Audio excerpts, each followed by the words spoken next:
You know, the quotes are very powerful. Why?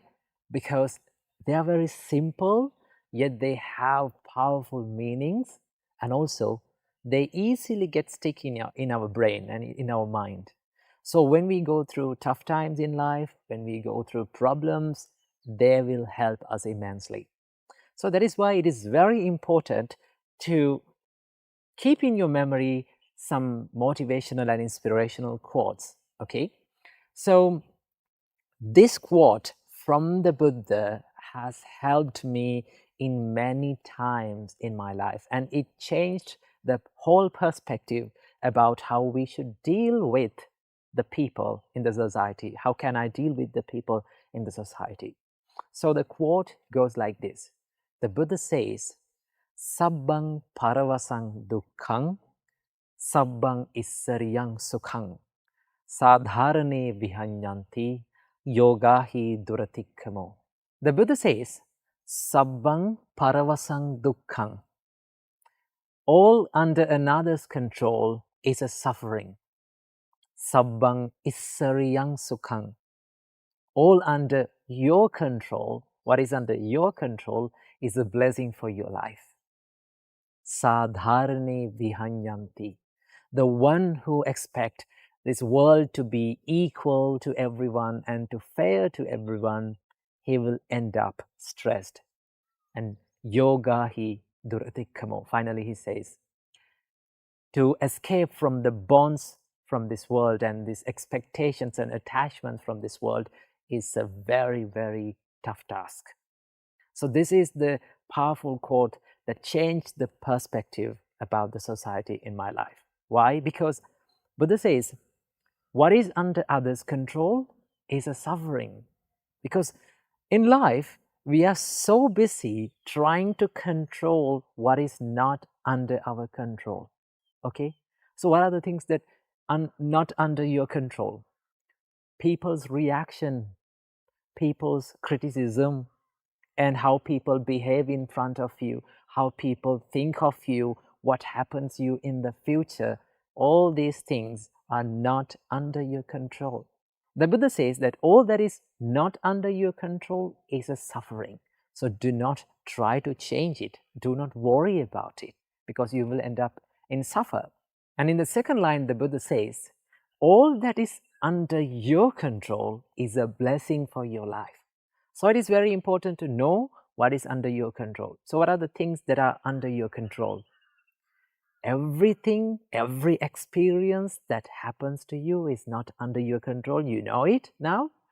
But the reaction towards the every experience is under your control. Okay? People will come and trigger you to be angry. Okay? People can try to make you angry, but you have to make the choice to be angry. So that choice is under your control. You made that choice. So your thoughts, how you think, your thought pattern, your habits, right? Everything that is personal in your life is under your control. If you can do something about it, do it. Go for it and change it. Then you can find the peacefulness and happiness. So it is very important to know what is under your control and what is not. Then you can live happily in this world. So in the third line, the Buddha says, Sadharani vihanyanti. The one who chase behind the fairness and the ones who expect this world to be fair and equal will end up stressed. You see, this world is built up upon the unfairness, right? If you want to make this whole world fair and equal, right, you will not get that result, okay? So that is why if you expect that everything to be fair, you will end up stressed. That is what Buddha says. And the Buddha says, yoga hi duratikkamo. It is very difficult to escape from all these attachments and bonds towards this world. Because when you get too much attached to something, you know what happens. You will end up in suffering.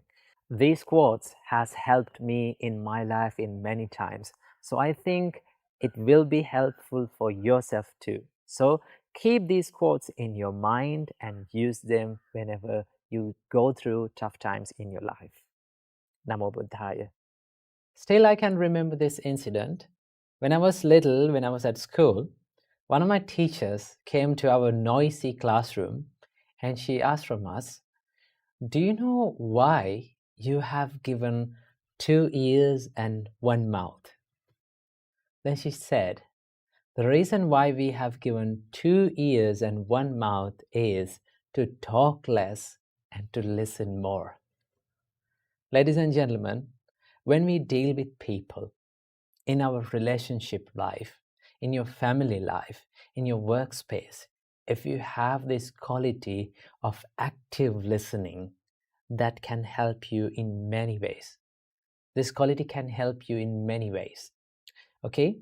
Now, so many people come to our temple and they talk with the monks with their problems and about their family problems, the problems in the workspace. And there's one thing that they all say, and that is, they say, they are not listening to me. They are not willing to pay attention to me. They cannot understand me. That is one thing that they say.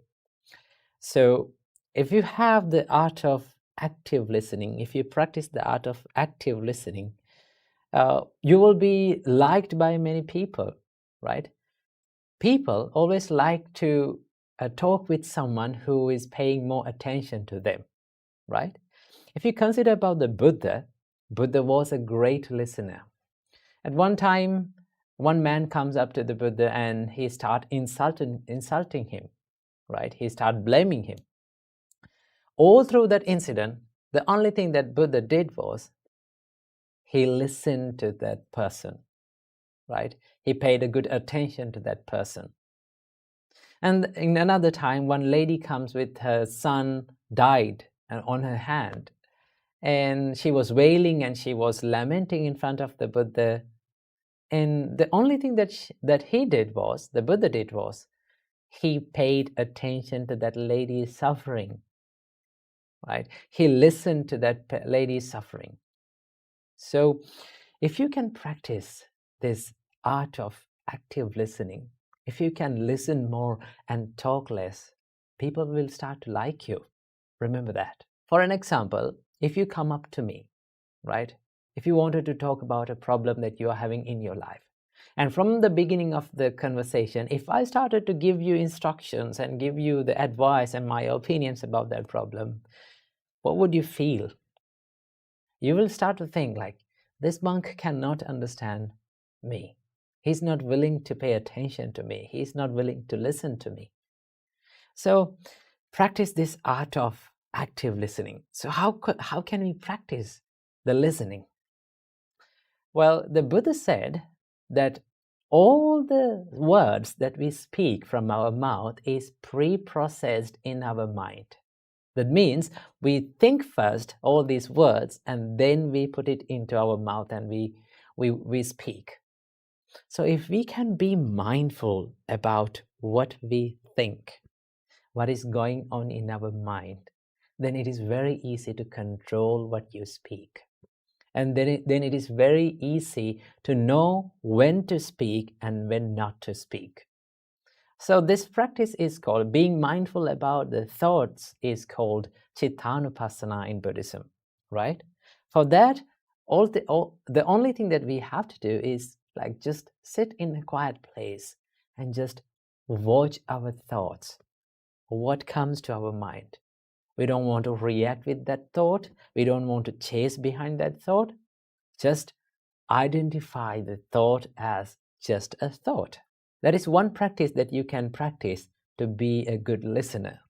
And also, there's another way to practice this listening ability is to engage in conversations and try to listen more to that person.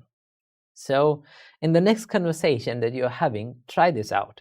Go to someone, and if they wanted to talk with you, just from the beginning of the conversation, tell it to yourself that I'm going to listen to this person more. I'm going to pay attention to this person more.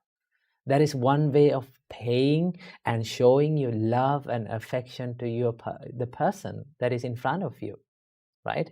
That is why lending a good ear and listening to someone and sharing their suffering or problems with them is one way of showing your compassion and love towards them. Okay, so in the next conversation, when you go through that, just listen more to them. Let them put out what is in their mind. And when they go silent, and then you have to ask some more questions. Tell me, how did you do that, right? How it happened, right? Tell me more about the details that happened. Then they will be more interested in talking with you, and they will start to like you and love you. When you practice this, then you will get used to this active listening. Okay? And also remember, do not listen to someone just to reply to them or just to give your opinion to them. Always listen to people to understand about their situation, to understand who the person behind these words, and to understand the intention behind these words. When you do that, then you will become an active and a good listener, and then you will be liked by many people.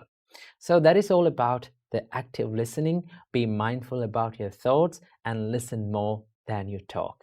Keep that in your mind. Namo Buddhaya. Namo Buddhaya. Welcome and welcome back to another video. Today, I want to discuss with you about how can we become peaceful and how can we become calm from our mind. Now, we know that we are living in a world where we are constantly bombarded and constantly overloaded with information, with distractions, and all of the chaos. So what happens when we live in such an environment is we become so reactive, and we tend to lose our peacefulness. We tend to lose our calmness in our mind. And then what happens is our frustration, stress, and depression builds in. So how can we deal with this? And what can we do to eliminate these distractions and this constant chatter in our mind and have a peaceful mind in the middle of chaos? So today, I'm going to share a few tips where you can practice in your daily life. And then you can, if you practice this, it will be a great help to find peacefulness and calm in the middle of all the chaos. So the first thing that you have to understand is calmness and peacefulness is not an outer source. It doesn't come from outer world, right? It can be found within.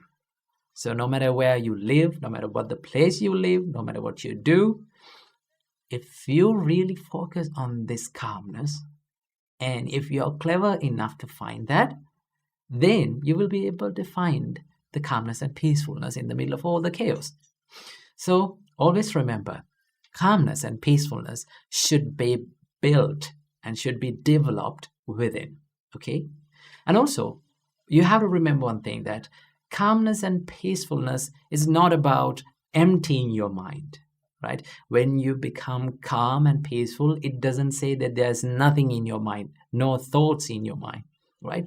Thoughts may appear in your mind, right? There will be lots of thoughts and train of thoughts will be appear in your mind. But when you become really calm and when you become serene from your mind, you tend to not to react to all those stimulations.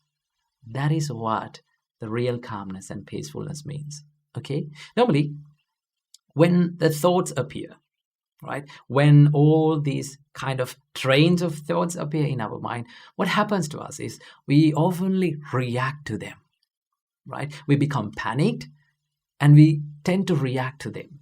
So the reason why this happens is because we think the thoughts as us. And we tend to think that I am what I think and I am my thoughts. But in reality, thoughts are not you. You are not your thoughts, right? Thoughts are just like, they're coming and going. It's like clouds, right? There's the sky and there's the clouds, right? So what is the nature of a cloud? It comes and it swarms around and it goes off, right? Sometimes the sky is cloudy, sometimes the sky is moody, sometimes the clouds are scattered here and there, and sometimes the sky is empty. So you are like the sky and your thoughts are like the clouds. Okay, so there's a huge distance between the sky and the clouds. But we often think that the clouds as the sky. Sometimes when it is raining, sometimes when it is moody, we blame to the sky, right? We tend to say that, oh, this weather is not okay. The sky is always raining and it's moody. But sky is not raining. Clouds are what forms the rain, right? Clouds forms the rain. So same as that, when the thoughts appear in your mind, you can take a little step back and think, should I react to this? Should I react upon these thoughts? For an example, if an angry thought came to your mind, what should you do? Just pause a little bit and think, should I react to this? You can have a little bit of a time and think about it. Oh, this is anger. I should not react to this. This is jealousy. I should not react to this. Okay? It's okay to have thoughts in your mind. But if you want to be peaceful, you should not, and you should choose to not to react to those thoughts. So there are a few practices where we can do in our daily life to brings and to make a little bit of a help to this peacefulness and calmness. One thing that you can do is that you can slow down your body movement for a little time period of the day. Maybe like when you have time and when you're working by yourself, maybe like you're walking, maybe like you're writing something, or maybe like you're studying. Try to maintain slow body movements. Now, why I say this? Because our body and our mind is highly interconnected. Okay? When our thoughts become panicked, our body become panicked. So in the other way, if we calm down and if we slow down our bodily movements, it will be a great help for us to slow down the thought process. Then you can take a little time and think about what comes to your mind. That is one thing that you can do. And also there's another great practice that Buddha told us to do, that is called breathing meditation. When you do the breathing meditation, you reduce these heavy loads of thoughts into 2 thoughts, in breath and out breath. In breathing meditation, all what we are doing is we are constantly becoming aware of in breath and out breath.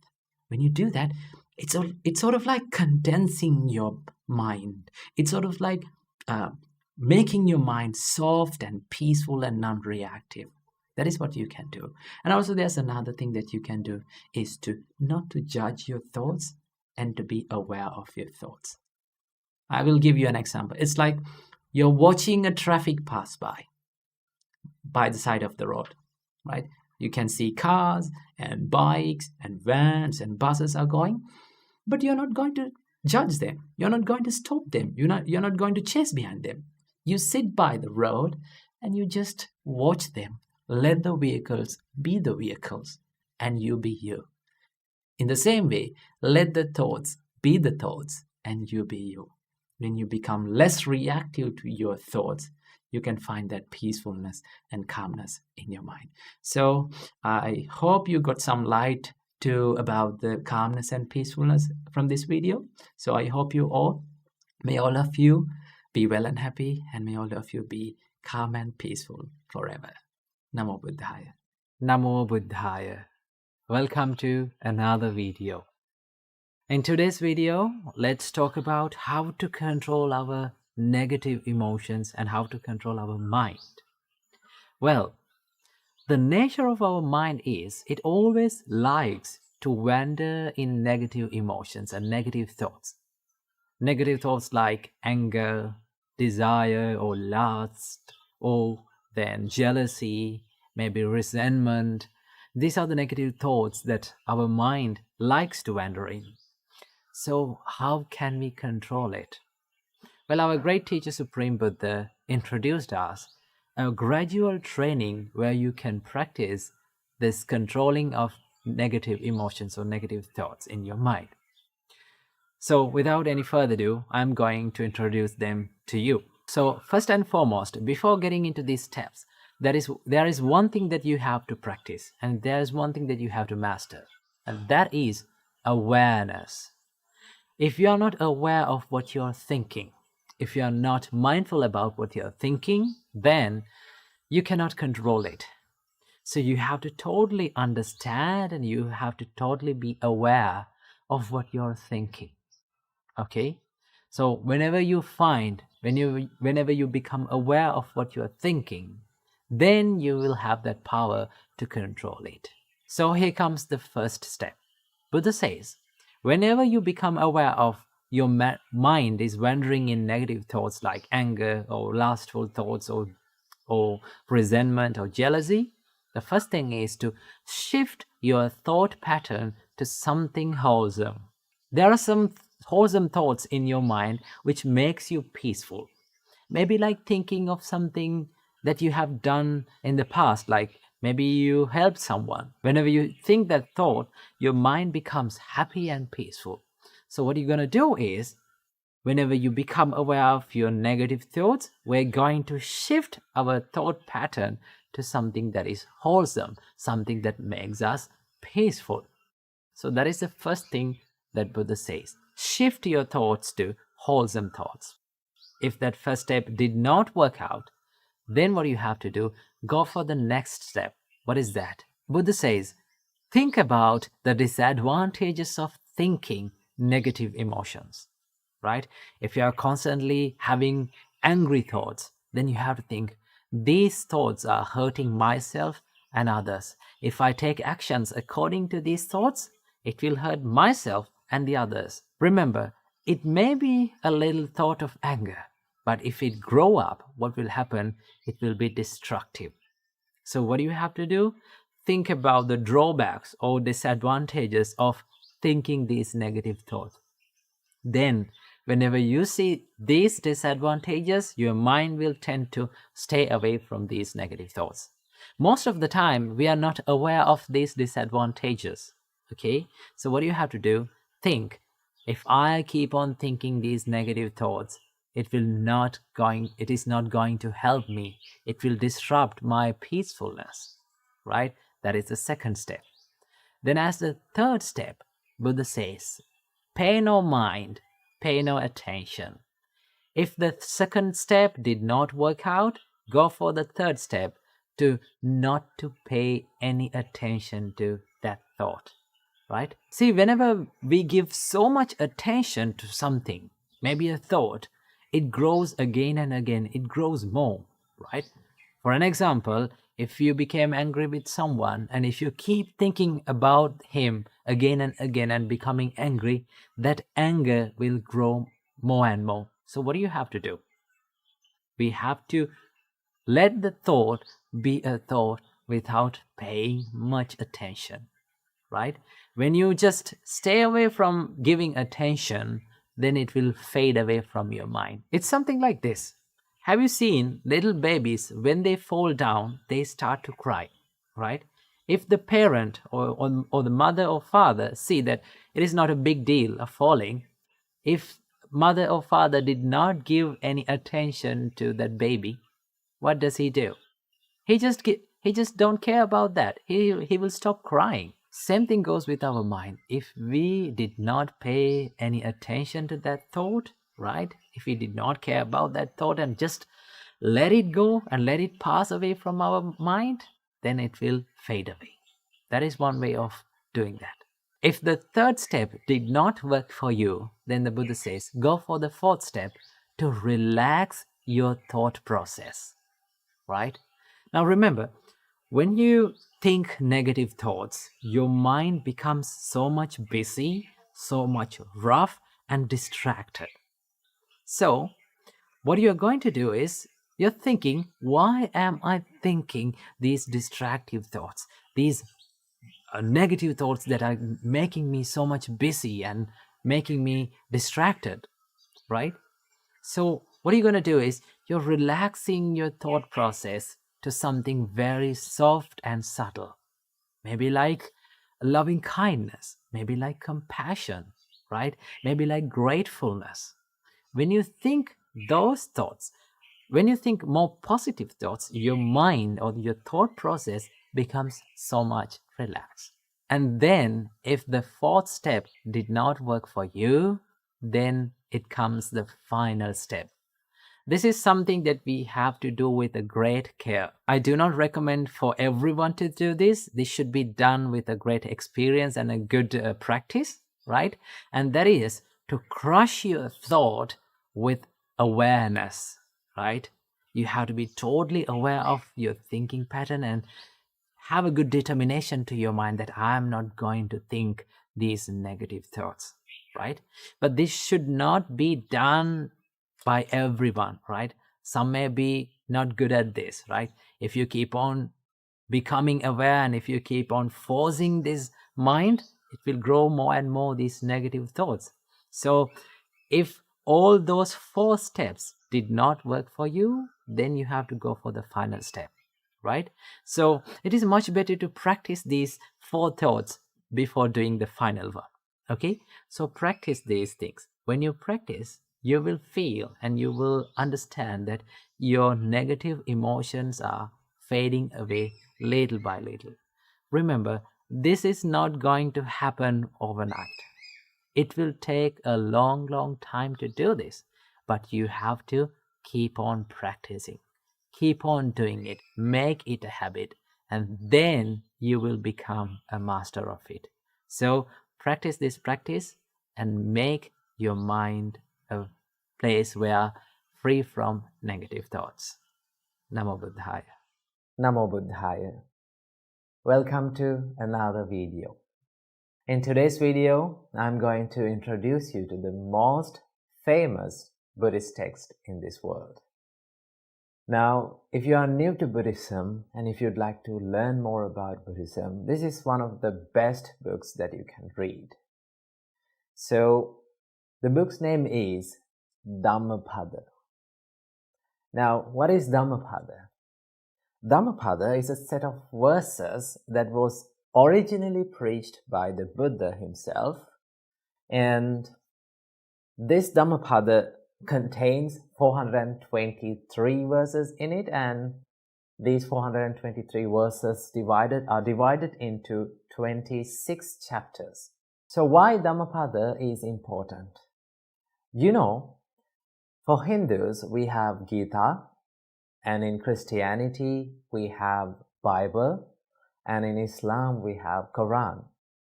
Same like that, to the Buddhist world we have Dhammapada. Now Dhammapada is not the only text that we have to learn Buddhism. There are many texts, but this is called as the handbook of Buddhists. Why it is called as handbook of Buddhists? If you went through 2-3 random pages and if you read on 2-3 verses, you can learn many life advices. You can learn many Dhamma facts about life. So that is why it is called the handbook of Buddhists.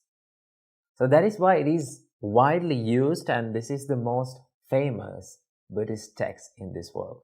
So as an example, if you turn to a random page and if you read a verse, you can find something very valuable. Let's go for that.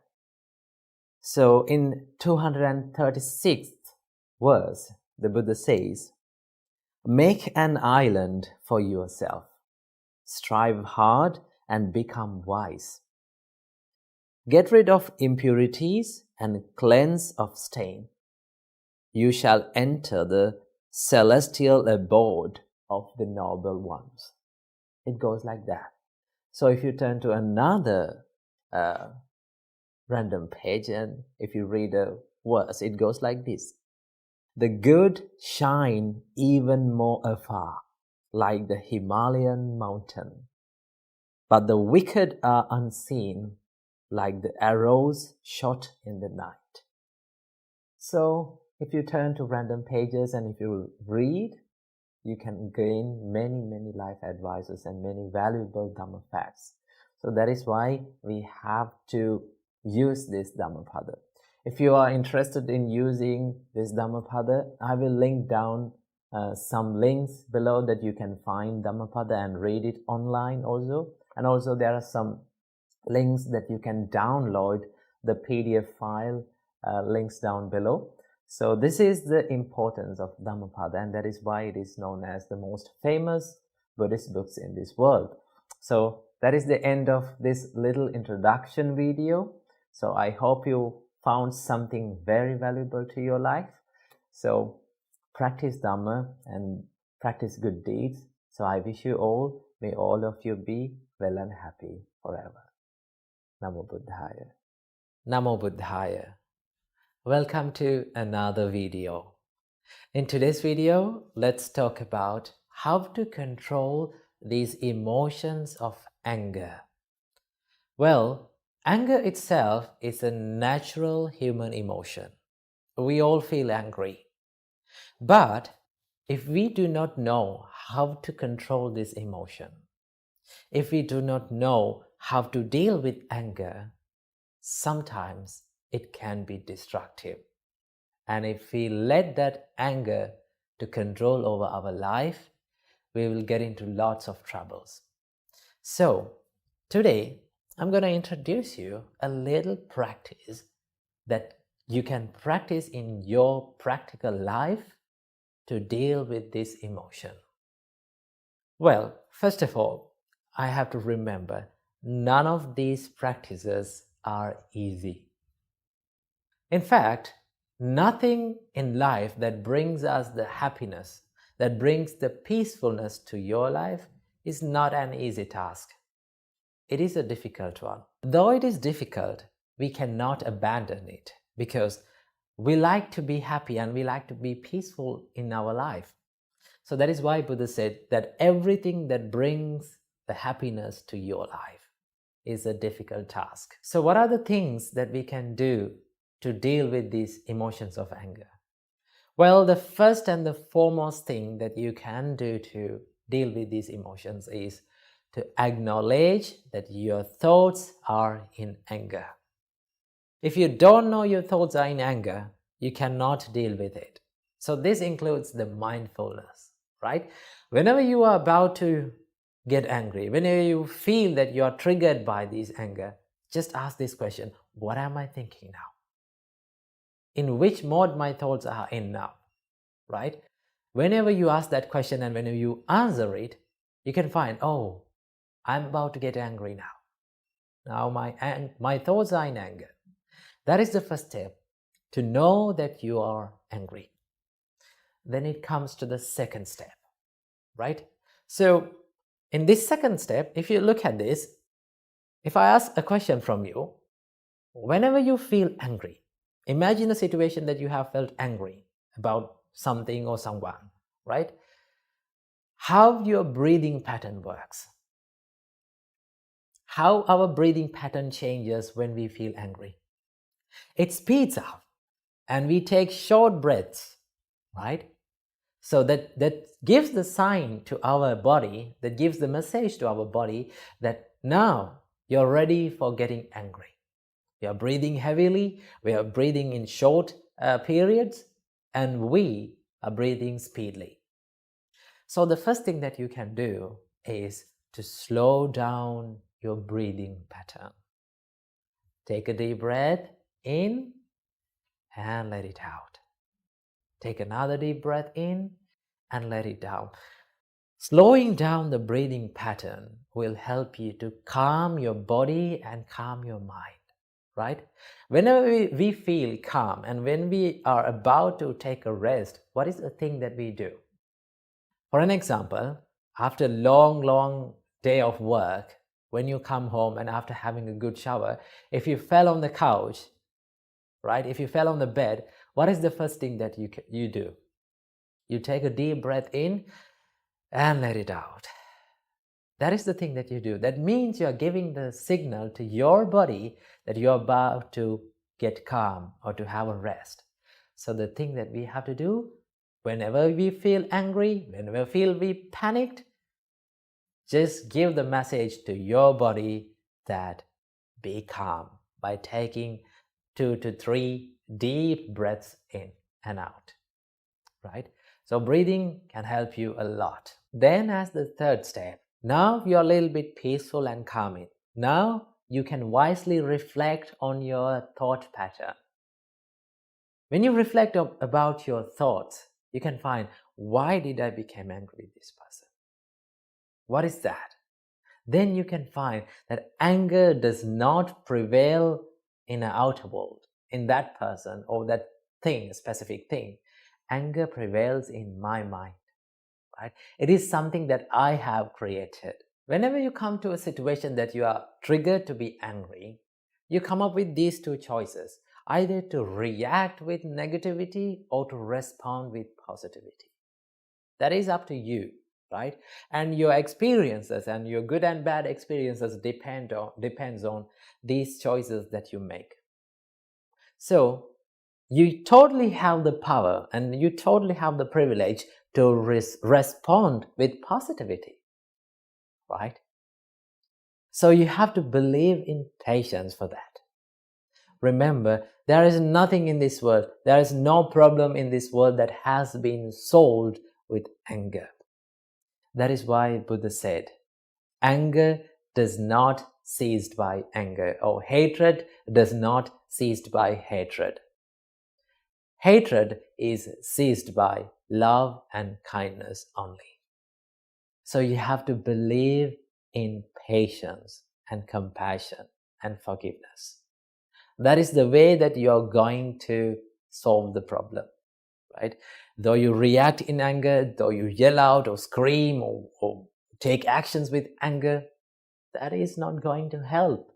That is not going to solve the problem. It will make the problem even more worse. I have seen lots of people who could not control their anger for a split second. Just because they could not control their anger for a split second, now they are regretting for their whole life. So remember, anger is not going to help you. So when you believe in patience and kindness and compassion, you will have this strength to face that situation more positively. Remember what Buddha said. The Buddha said, before you do something from your body, from your speech, or from your mind, just wisely reflect that what I'm going to do, is this worthy of doing? Is it bringing happiness to myself, or is it bringing happiness to others?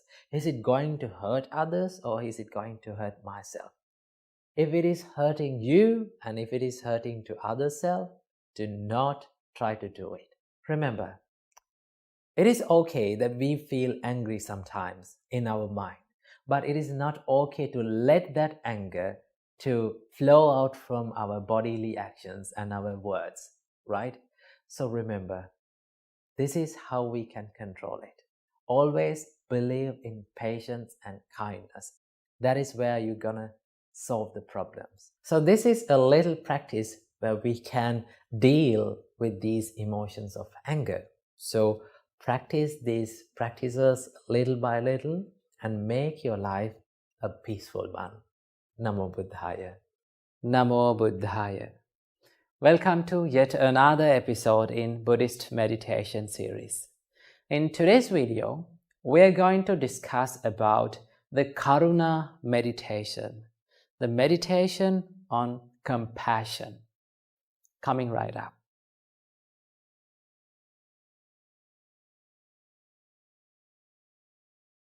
There are 4 types of Brahma Vihara meditations that we can practice in our life.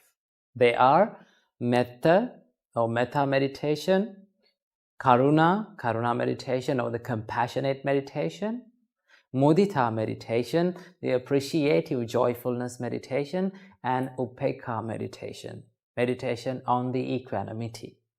So today we are going to discuss about the Karuna meditation, the meditation on cultivating the compassionate thoughts. First of all, let's talk about what is compassion.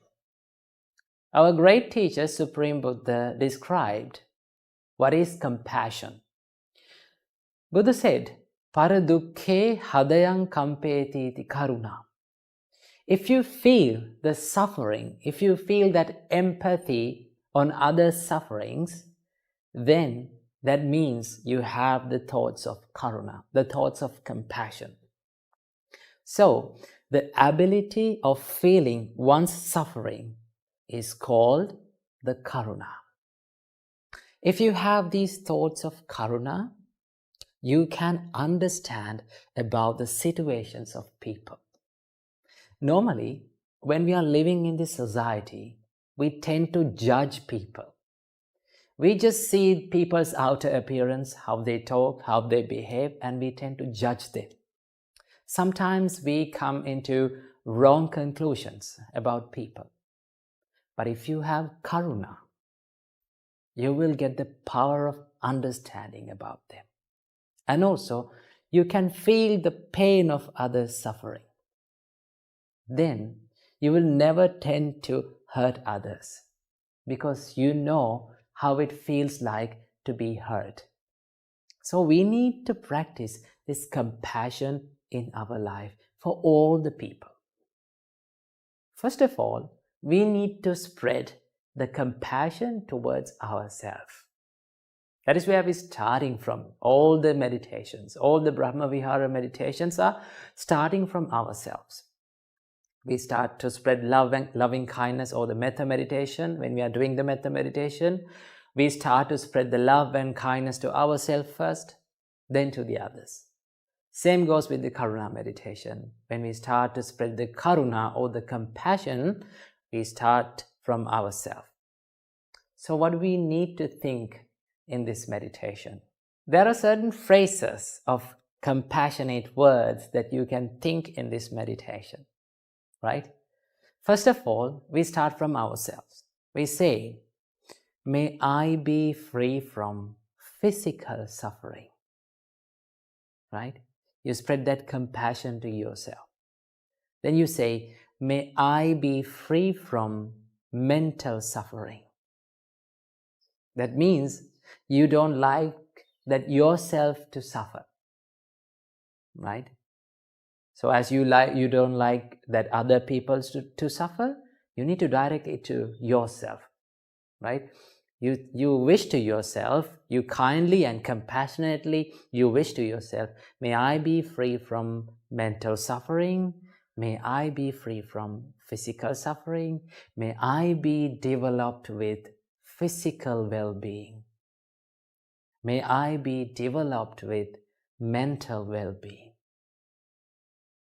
And you wish to yourself, may I be free from all the sufferings. These are compassionate thoughts, right? Now, in this meditation also, when you repeat these phrases in your mind, you should not just repeat it. You should mean it and you should feel it, right? With your honest mind, you need to wish to yourself like that. May I be free from all the sufferings. Then you wish to yourself, may I live in peace. May I live in peace. May I live in peace. So that is the first part, and that is the first step, to spread the compassionate thoughts to yourself. Then after that, once you get fulfilled with your own compassion, right? Once you get filled with your own compassion, then you need to radiate that compassion towards the beings who are outer and around you. So this karuna meditation also can be done in both ways of apamana ceto vimukti, or the limitless liberation of the mind, and mahagata ceto vimukti, expansive liberation of the mind. So we have described these two methods in another separate video. You need to check out that if you want to know more about these things. So you can do this in both ways, in either apamana ceto vimukti and mahagata ceto vimukti, or if you have time, you can do the both of methods in one meditation session. So we need to practice and we need to generate more and more compassionate thoughts in our mind. The more we develop the compassionate thoughts in our mind, the more we will do the compassionate things from our body, the more we will speak the compassionate words from our mouth. So that is the main aim of doing the Karuna meditation. So what do we need to think in this meditation? As a summary, may I be free from physical suffering. May I be free from mental suffering. May I be developed with mental well-being. May I be developed with physical well-being. May I be free from all the sufferings, and may I live happily. So these are the phrases that you need to think, and you can adopt these phrases when you spread loving kindness and when you spread the compassion towards other living beings also. For an example, if you spread the compassionate thoughts to the beings around you or to the beings in your room, then you need to think, may all the beings in this room be free from physical suffering, be free from mental suffering. Like that you have to think. So these are the ways, and this is how we do the compassion meditation or the Karuna meditation. So remember, when you master this meditation, when you master the thoughts of Karuna or the compassion, your bodily actions will be more peaceful and more kind and compassionate, and your words and the way you behave will be changed. So your whole life can change by these kind of meditations. So practice Karuna meditation and enjoy a peaceful life. Namo Buddhaya. Namo Buddhaya. Welcome to another video. In today's video, I'm going to be answering a question from the comments. So the question is, please tell us how to be mentally strong. We need it very much. So let's talk about this today. How to be mentally strong and how to develop a strong mindset. Well, first of all, let's take a look at what is a strong mindset is. Now, just take a look at this Dhammapada verse from the Buddha. The Buddha said, Selo yatha ekagano vatenana samirati evang ninda pasangsasu nasami janti pandita. As a rock that is unshaken by the storm, so too the wise are unshaken by the praise and the blame. Now, have you seen these big masses of rock? No matter how fast the wind blows, it is not shaken. The Buddha said, same like that rock, the wise people, they are unshaken by the praise and the blame in their life. And that is a strong mindset. So in this video, I'm going to be sharing with you a few tips that you can practice to build up a strong mindset. Tip number 1 is to maintain a stable mindset in ups and downs in life, right? You know, life is like an ocean. Sometimes ocean is calm and quiet and peaceful, and sometimes it is stormy, right? We face ups and downs in life. The Buddha said these are called 8 worldly conditions, Attaloka Dhamma.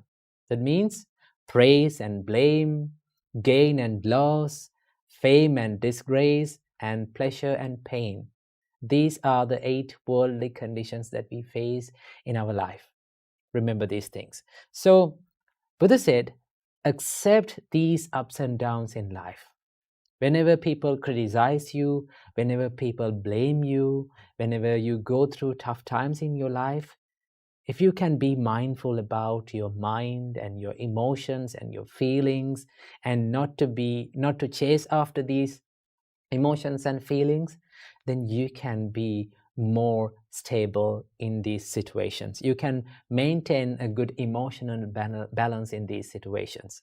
So it is very important to be mindful and to practice the self-awareness in these situations. And also remember, you will not be able to always get the sweet comments and sweet opinions and sweet experiences in your life. Life will give tough times to you. Life will throw lemons at you. So you have to maintain a stable mindset whenever you go through these situations by practicing the mindfulness, and the self-awareness. Remember that. Tip number 2 is to build the resilience inside the mind.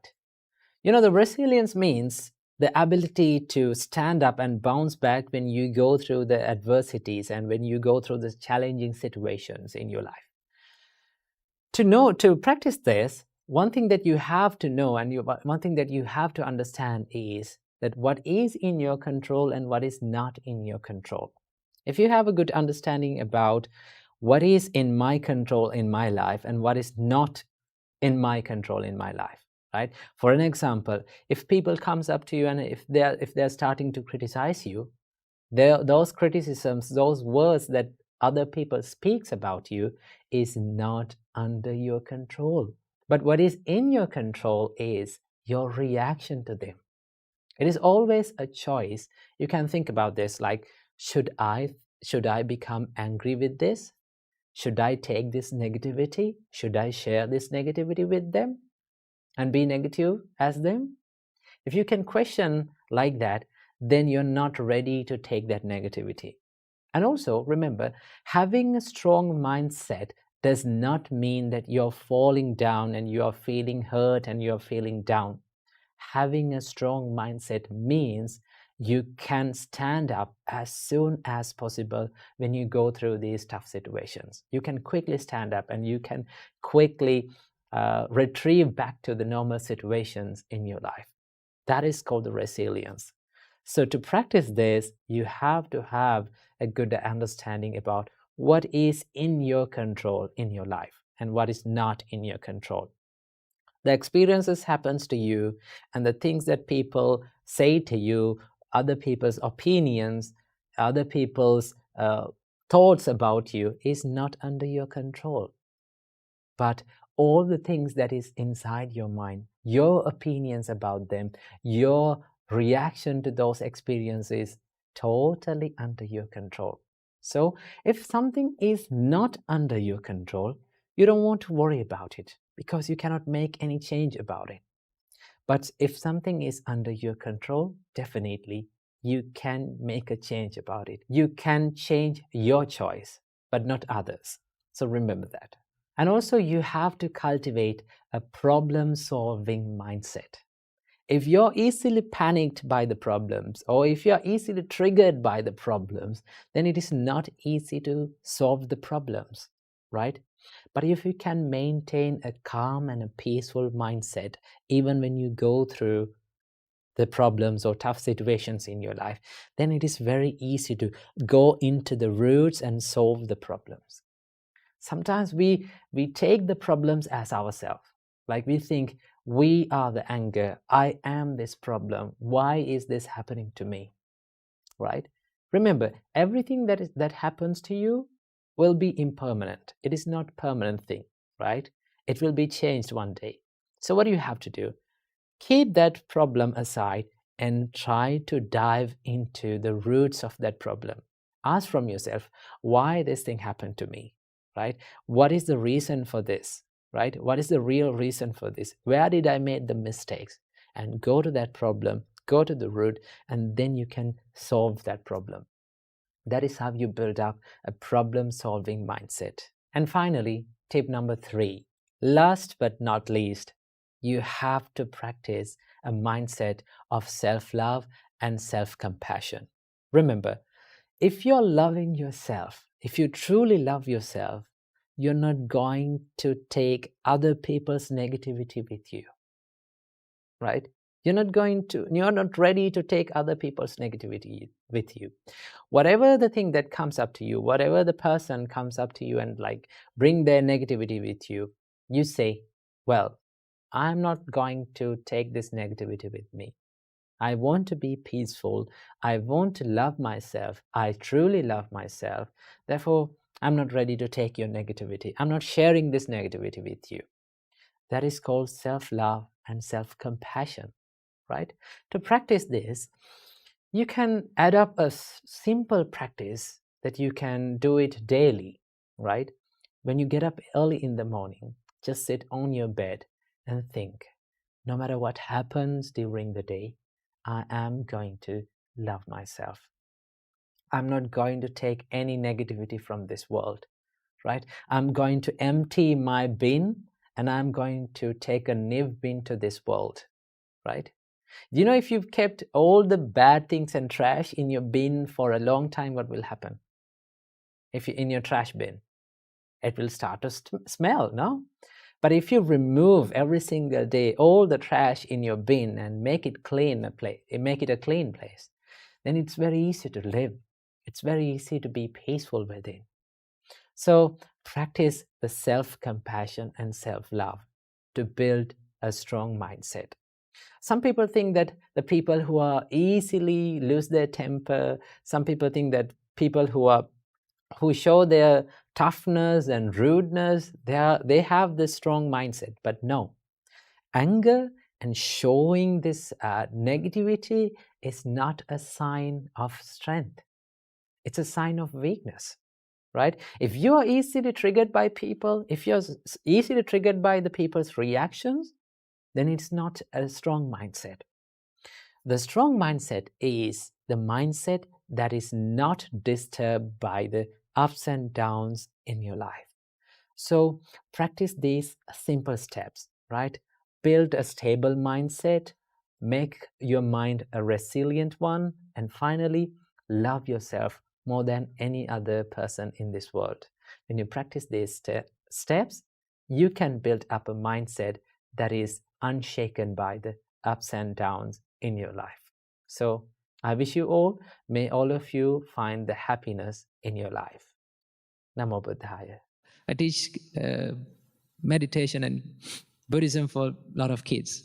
Sometimes they say, "Oh, meditation, it's boring." Isn't it? Is meditation boring? No? Yes. It is boring. But boring is peace. Boring is peace. What do you do? What are you doing usually to be in peace? What do you want to do? You let go of all the distractions. You keep your mobile phone away. You keep other things away. You just be somewhere else. That is to feel the peace. So yes, meditation is boring. But what is boring is peace. Okay. Sometimes I get this, they say, "Oh, being a monk is so boring." Why? There is nothing to do. No, there is a thing to do. There is a purpose. But boring. Yes. Why? Because boring is peace. Okay. Don't underestimate the boring. Peace. We find peace in boring. Once you become distracted, what happens to you? Huh? Once the life become not boring, you become distracted.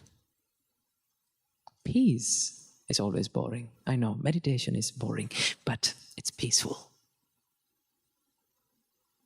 We have to seek it. And once you seek it, you find that you can enjoy this. And then meditation becomes, boring becomes enjoyable. Calmness becomes enjoyable. Understand that? So that path, that is the first step of meditation. But it does not stop from that, just being peaceful. The Buddha teaches us that why you should be peaceful, because without being peaceful, we cannot understand the truth. Once you become distracted, it's difficult to understand the truth of life. Once you become distracted, you don't have the ability, you will lose the ability to find the true nature of life. What is the true nature of life? Namo Buddhaya. Welcome to another video. Today, from this video, I'm going to be answering one of the most practical questions that I get asked about meditation. And that is, what should I do when my legs go numb? Or what should I do when my legs go sleep? Now, this is one common feeling that we all feel when starting to meditate. For especially for beginners, when they're not used to the meditation or meditation posture, they might get this feeling of legs going numb and not feeling their legs. And sometimes you get even the pins and needle feeling in your legs. So most of the time, the beginners get so much afraid of this feeling, and they say like, it's difficult and something that is not usual and this is not pleasant. I can't do this. But here's the thing. This numbness and this legs falling asleep and this pins and needle feeling is not something that is related to meditation. It is related to the posture. This feeling happens when your nerves get extra pressure. One of the mistakes that most of the people do is, as soon as they feel the numbness in their legs, they change the posture. Because when you change the posture, the numbness go away. But here's one thing happen. When you change the posture and go for another posture, even in that posture, you will start to feel the numbness because of the extra pressure on your nerves. So rather than changing the posture, one thing that you can do is to be a little bit mindful about the pain. Okay, watch the pain and how you feel it and observe it. And then when you stay for a little while with this pain and numbness, gradually it will start to go away because your body get used to this posture. Okay, and when you stay for a little while and when you stay for a long period of time in that posture, then now you are getting used to stay in meditation, sitting meditation, in sitting postures for a long time.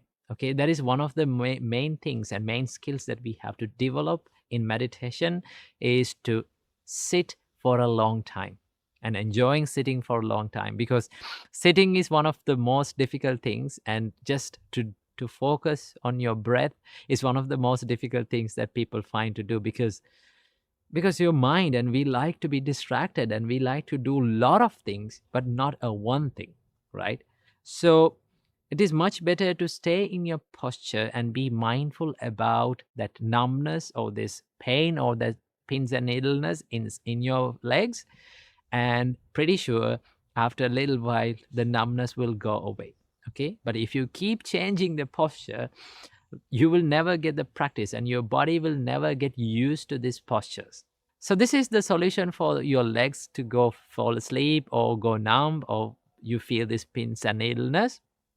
So stay for a little while in the meditation and observing and being mindful about this numbness in your legs, and then it will gradually go away. But if the conditions and if these feelings prevail for a long time, maybe there's another problem with your body about this feeling. So what you can do is you can simply change the posture, but if only this pain or this feeling prevails for a long time only. But if not, just be mindful about it and observe it, and then you will see that the pain and numbness will go away. Keep practicing meditation. Namo Buddhaya.